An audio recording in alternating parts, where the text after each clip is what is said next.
Hello friends, मेरा नाम है सुशांत सिंह और आप देख रहे हैं मेरा यूट्यूब चैनल। लास्ट वीडियो में हम लोगों ने क्या पढ़ा था? लास्ट वीडियो में हम लोगों ने डिमांड कर्व के बारे में जाना था। अब इस वीडियो में हम लोग पढ़ेंगे मार्केट कर्व के बारे में, यानी कि मार्केट डिमांड कर्व।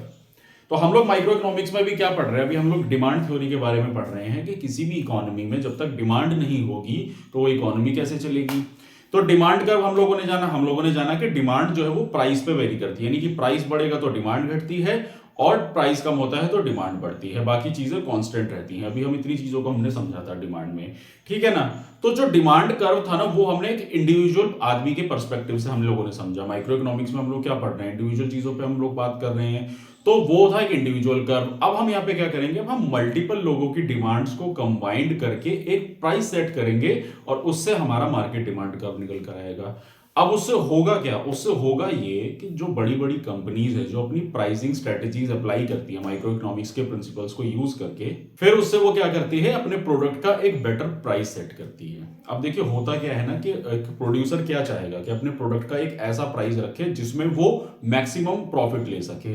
जैसे कि मान लो कि किसी भी प्रोडक्ट की जो लागत है वो है 10 रुपए, अब उसका मार्केट में जो प्राइस है वो बिकने वाला वो फिर 11, 12, 13, 14 ऐसे बढ़ेगा।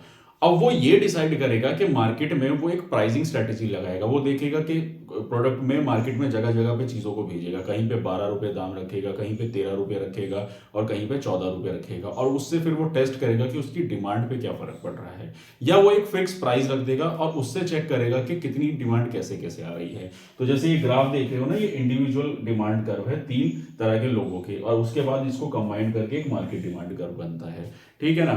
जिसको हम कंपटीशन, यानी कि जो हमारे मार्केट में क्या होता है ना, देखिए कंपटीशन बहुत ज्यादा होता है। अब हम लोग क्या पढ़ेंगे इकोनॉमिक्स में? जैसे परफेक्ट कंपटीशन होता है मार्केट में, कई सारे सेलर्स हैं, ठीक है ना। अब अगर जैसे बात करूं पेट्रोल की, तो पेट्रोल वाले केस में ये चीजें एप्लीकेबल नहीं होती, क्योंकि पेट्रोल की मोनोपोली तो सरकार के पास है, सरकार ने दिया हुआ है पेट्रोल खरीदो एक जगह से, उसमें तो कोई प्राइस का कोई वो है नहीं, क्योंकि प्राइस सरकार की तरफ से प्राइस सेट हुआ हुआ है।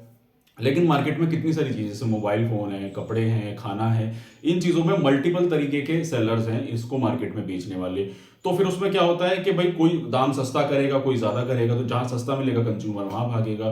तो इसलिए बिजनेस एंटरप्राइजेस का क्या ये रोल होता है कि जितनी भी मार्केट में स्टडी करने के बाद उसका एक फिक्स प्राइस सेट किया जाता है, जिससे वो अपने मैक्सिमम प्रॉफिट को गेन कर सके, ठीक है ना। तो उसी को हम बोलते हैं मार्केट डिमांड कर, और उसी के लिए वो यूज किया जाता है। तो ये तो सारी बातें थी जो मैंने आप लोगों को बता दी। अब हम आते हैं अपनी इस चीज पे, यानी कि इस डिमांड कर्व पे, और थोड़ी सी थ्योरी है इसको, तो मैं पहले थोड़ी थ्योरी एक्सप्लेन कर देता हूँ, देन मैं आप लोगों को ग्राफ समझा देता हूँ।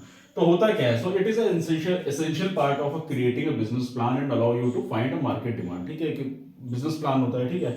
सो how the price of your product affect consumer demand, which allow you to find the optimal price point. ये ऑप्टिमल वर्ड जो है ना, ये सबसे इंपॉर्टेंट है। ऑप्टिमल यानी कि मैक्सिमम, अभी बताता हूं मैं, optimal price point for your product in a competitive market. तो मैंने बताया ना मार्केट में कंपटीशन होता है।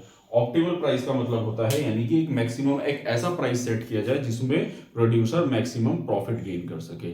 अब मान लो किसी प्रोडक्ट की लागत 10 रुपए है और उसका प्राइस कर दे वो 50 रुपए, तो लोग कहेंगे, अब जैसे मान लो 10 रुपए में क्या आता है आज की डेट में, आप कोई भी चीज लो, ये मार्कर ही ले लो आप, अगर मान लो इसकी मार्कर की प्राइस मैंने लास्ट वीडियो में बताया था 20 रुपए का ये मार्कर है, 20 रुपए का ये मार्कर है, इसकी कॉस्ट लगभग मान लो होगी 5 रुपए, 8 रुपए, 10 रुपए। 10 रुपए में हमारे तक पहुंच रहा है, क्योंकि फिर बीच में होलसेलर भी होता है, रिटेलर भी होता है, ट्रांसपोर्ट कॉस्ट भी होती है। तो अगर इसी मार्केट की फिर प्राइस में, मतलब इस मार्कर की प्राइस में 20 रुपए की जगह 50 रुपए या 100 रुपए रख दिया जाए, तो लोग डिमांड बहुत ज्यादा कम करेंगे इसकी। प्रॉफिट कैसे निकाल पाएगा सेलर? अब इसको थोड़ा मैं एक बार मैथमेटिकल तरीके से समझाता हूं। देखो, अगर मान लो ये जो मार्कर है हमारा, इसका प्राइस 20 रुपए है, ठीक है। इसको थोड़ा टेक्निकली समझा देता हूं मैं। मार्कर का प्राइस 20 रुपए है, कॉस्ट 10 रुपए थी, 10 रुपए इसका प्रॉफिट था इसका, ठीक है ना। तो ये 10 रुपए प्रॉफिट यहां से कमा रहा है। अगर हम मान लो 20 रुपए का मार्कर है, तो हर कोई बंदा खरीद सकता है, कोई बड़ी बात नहीं है, ठीक है। तो कम से कम मार्केट में इसको खरीदेंगे 100 लोग। तो ये इसने प्रॉफिट कितना कमाएगा? 10 रुपए से 1,000 रुपए वो प्रॉफिट कमा लेगा अपना, अगर 20 रुपए दाम होता है, ठीक है ना। 100 लोग खरीद लेते हैं। अब इसी मार्कर का प्राइस अगर वो मैक्सिमम 100 रुपए कर दे, तो क्या ये 100 लोग खरीद पाएंगे फिर मार्केट में? अगर एक सोसाइटी में 100 लोग रहते हैं, फिर जरूरी नहीं है खरीदने, क्योंकि वो 100 लोगों की इनकम उतनी नहीं होगी। हर कोई आदमी 100 रुपए का मार्कर अफोर्ड नहीं कर सकता है। तो ये कहीं ना कहीं गिर के कितना हो जाएगा? ये 100 रुपए से कहीं ना गिर के मुश्किल से 5 लोग इसको फिर खरीदेंगे। 100 में से 5 लोग खरीदेंगे, तो 100 रुपए से इसका कितना बनेगा? 500 रुपए का प्रॉफिट बन पाएगा। यानी कि जब इसने 100 रुपए लगाया तो 100 रुपए में से भी 10 रुपए तो लागत ही थी, तो 90 रुपए हो गया ना ये। तो ये कितना हो जाएगा, 9 5 से 45, तो 450 रुपए का प्रॉफिट होगा इसको। अब आप सोच के देखो, जब कंज्यूमर ने 20 रुपए प्राइस रखा तब कितने लोगों ने खरीदा और 1000 रुपए उसने प्रॉफिट भी कमा लिया। लेकिन वहीं पे जब उसने 100 रुपए, इसको थोड़ा साफ कर देता हूं मैं समझने के लिए, फिर जब उसने 100 रुपए रखा मार्कर का प्राइस, तो वो कितना हो गया, 5 लोगों ने खरीदा उसको, तो उससे कितना उसका बना, 90 रुपए के हिसाब से 450 रुपए। चलो मैं 5 की जगह अगर इसको मैं 10 भी कर दूं, 10 से ज्यादा लोग तो खरीद ही नहीं पाएंगे ना, अजम्पशन लगा लो, तो भी 900 रुपए का प्रॉफिट होगा इसका ज्यादा से ज्यादा, तो भी वो 1000 रुपए से कम ही प्रॉफिट कमा रहा है। तो यही मार्केट स्ट्रेटेजीज अप्लाई की जाती है, मार्केट डिमांड कर्व वगैरह में यही सब चीजें देखी जाती हैं कि प्राइस एक ऐसा सेट किया जाए जिससे मैक्सिमम प्रॉफिट ले लिया जाए। तो देखिए यहाँ पे ना एक बहुत इंटरेस्टिंग मैं आप लोगों को एक बात बताना चाहूंगा, जब भी कोई इंसान बिजनेस करता है, जब भी कोई प्रोडक्ट बेचा जाता है, तो उसका ना मार्केट में बाकी लोगों के मुकाबले अपने प्राइस को कम रख के ही मैक्सिमम प्रॉफिट्स को अर्व किया जाता है। जैसे एक बहुत अच्छा एग्जांपल बताऊंगा, अगर आप लोग 90s बर्थ के रहे हो या उसके बाद के रहे हो, तो आप लोग याद करना जब मोबाइल फोन्स आए थे तो रिलायंस ने एक फोन निकाला था 500 रुपए का, तो याद करो कितने लोगों ने उसको खरीदा था और वहीं से उसने वो प्रॉफिट जनरेट किया था। ठीक है ना, तो ये मार्केट स्ट्रेटेजीज होती हैं कि प्राइस कम करके प्रॉफिट को स्क्वायर ऑफ कर लिया जाता है, तो इसी को मार्केट डिमांड कर्व कहते हैं। ठीक है ना, जो मैं आप लोगों को बताया था। अब मैं आता हूं अपने इसके कर्व के बारे में। इस कर्व को समझ लेते हैं, सिंपल सा है, ज्यादा टफ नहीं है। देखो ये तो नॉर्मल मार्केट डिमांड कर्व है हमारे, ठीक है ना, तो ये एक फिक्स प्राइस रख दिया मार्केट में, ये एक कस्टमर है, ये दूसरा कस्टमर है, ये तीसरा कस्टमर है, फिक्स प्राइस पे मार्केट में छोड़ दिया गया है। अब एक कस्टमर है जिसकी डिमांड इतनी है यहाँ पे, ठीक है ना, तो मान लो इसकी डिमांड कितनी है, इससे तो कम ही है, ठीक है, इसकी डिमांड देखोगे इसके मुकाबले ज्यादा है, फिर इससे कम है और इससे भी थोड़ी ज्यादा है, तो डिमांड तीनों कस्टमरों की अलग अलग हो रही है, अलग अलग लेवल पे इस प्राइस सेट पे, ठीक है ना, क्योंकि हर एक की पॉकेट इनकम अलग अलग अलाउ करती है। तो जब तीनों की डिमांड को हमने मतलब तीनों की डिमांड को जब हमने कंबाइंड किया, तो ये हमारा मार्केट डिमांड निकल कर आता है तीनों को ऐड करने से। तो यहाँ पे ना मैंने देखो वैल्यूज नहीं लिखी हुई है, तो इसलिए इसको अप्रोक्सीमेटली आप लोग मान के चलो, ठीक है ना।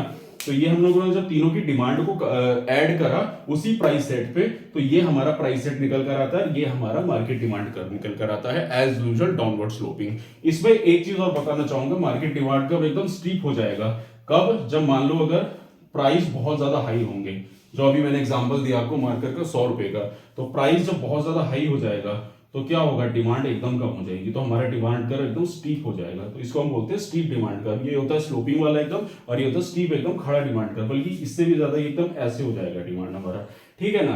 तो ये फर्क होता है हमारा डिमांड कर्व के बारे में, यानी कि मार्केट डिमांड कर्व, जो इसके बारे में मैंने आप लोगों को बताया। तो ये छोटा सा टॉपिक है, इसमें ज्यादा डिटेल में कुछ नहीं है, आगे जब मार्केट कंपटीशन और ये सारी चीजें पढ़ेंगे ना, तब ये बेसिक चीजें आपको पता होनी चाहिए। आपको पता होना चाहिए कि जो डिमांड कर्व होता है वो डाउनवर्ड स्लोपिंग होता है, मार्केट डिमांड कर्व वो भी डाउनवर्ड स्लोपिंग होता है, डाउनवर्ड स्लोपिंग की हो रहा है क्योंकि डिमांड बढ़ रही है, प्राइस बढ़ रहा है तो डिमांड घट रही है, और प्राइस कम हो रहा है तो डिमांड बढ़ रही है। यानी कि जब इनवर्स रिलेशनशिप का केस आएगा ना, तो हमेशा डाउनवर्ड स्लोपिंग ही आपको देखने को मिलेगा, ठीक है ना। और सेम रिलेशन होगा, प्राइस बढ़ रहा है डिमांड बढ़ रही है, प्राइस घट रहा है डिमांड घट रही है, तो उस केस में क्या होगा आपका देखना, उसमें आपका सीधा अपवर्ड मूवमेंट देखने को मिलेगा, ठीक है ना। वो सप्लाई वाले कॉन्सेप्ट हम लोग पढ़ेंगे। तो ये था टॉपिक जिसमें मैंने आप लोगों को मार्केट डिमांड कर्व के बारे में बताया, कैसे मार्केट में प्राइसिंग स्ट्रेटेजीज होती है। तो ये तो अभी शुरुआत है, ये बेसिक कॉन्सेप्ट्स हैं, इनको समझ लो, फिर आप मार्केट मोनोपोली वगैरह जब पढ़ोगे ना, तो उसमें अच्छे से सारी चीजें वहां पे ऐड ऑन करके चीजों को अच्छे से बेहतर तरीके से समझ सकोगे, इसलिए मैं बेसिक से एकदम शुरुआत कर रहा हूँ। तो यही था मेरा आज का टॉपिक। तो अगर आप लोगों को मेरा काम पसंद आ रहा है, अगर आप लोगों को मेरी वीडियो अच्छी लग रही है, तो मेरे चैनल को सब्सक्राइब कीजिए, मेरी वीडियो को लाइक कीजिए, और आने वाले समय में आपको और ऐसी इन्फॉर्मेटिव वीडियोस मिलती रहेंगी। तो आज के लिए इतना ही, मिलते हैं नेक्स्ट वीडियो में। Thank you very much.